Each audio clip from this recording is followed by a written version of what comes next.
Hey, what's up everybody? Welcome back. Brandon again in the 50 Shades of Campbell Dungeon Gym, and I thought it was only appropriate, or in some cases inappropriate, to start with a crotch shot. You're welcome. And thank God for macro lenses. But anyways, I want to talk a little bit about what's been going on with me.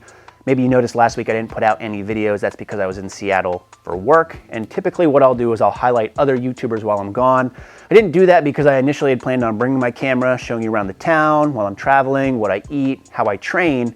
But it was a deload week and I was really busy with work, so I just ended up leaving my camera at home and figured a week off would not only help me, but also help you because you don't have to see this face or deal with the glare off the dome piece.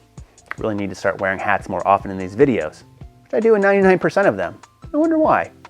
Anyways, when I did get home on Sunday, what I ended up doing was highlighting John Deep Cheeks Anderson, and a lot of you hated it, and I appreciate that.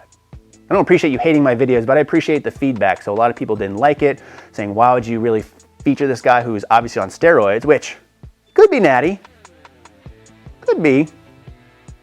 But anyways, I wanted to highlight him because obviously he has a lot different advice than I would normally give, and I think that's beneficial to some, just being able to hear it all. Now, obviously, by no means would I ever recommend people doing 10x10s with their 1 rep max, or maybe eliminating carbohydrates, or eating like 3 or 4 grams of protein and turning your brown eye into a red eye, if you know what I'm saying. But again, I told John a couple of weeks ago I would highlight his channel. I've been talking with him for quite a while and I like him a lot. He's one of my favorite guests on the Powercast, as I said before. And again, I think different advice can sometimes be beneficial because not only is it good to hear stuff that you would definitely like and adhere to, but it's also nice to hear the other side of the spectrum to make up your own mind for what you don't like. So again, I don't agree with the advice necessarily, but I'm a man of my word. I told him I would feature his channel. He's trying to grow his YouTube, and that's exactly what I did.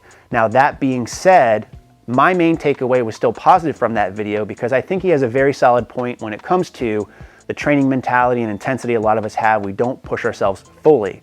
Now, I don't necessarily agree, again, that 99% of you are pussies.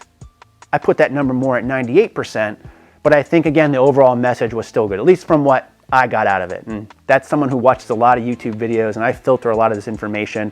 However, I probably did a bad job in assuming that you guys would too. A lot of you thought that I meant that you should take that advice personally, and that's not necessarily the case. Again, I just want to expose you to everything. Everything. So that's that. Now, myself, I started a new 20-week training cycle today.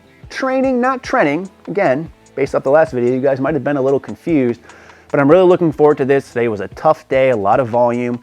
We had like 4 working sets on high bar back squats, with the last one being an AMRAP.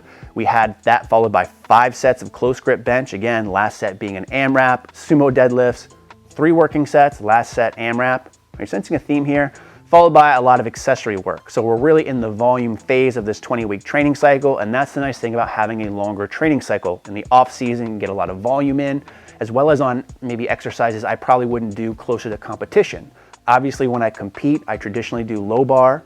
I do a regular bench press, which is a lot wider than my close grip bench press, and I pull conventional. So getting some work in here to work on my weak points, and if that doesn't work, I'll just continue to wear really small t-shirts and khaki shorts in these videos. Luckily for you, you can't see the shoes I'm wearing, but if you could, you'd give a shout out to Chad Wesley Smith, who can deadlift a lot in boat shoes. But I digress a little bit. Now, I have gotten some questions from people asking if they can join the training program a little bit later, and I think you can. I think what Garrett's going to do is start another smaller group about a week after, so everyone there will be a week behind, but still somewhat in line with the rest of us. Or you can always join at the 5-week intervals, because that's how the coaching works. You pay for 5 weeks at a time.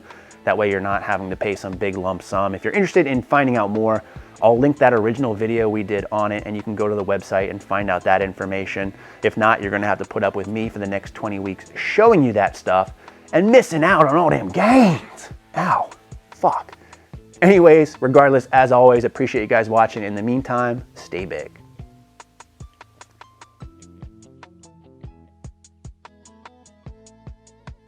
Are you wondering why I haven't stopped the video?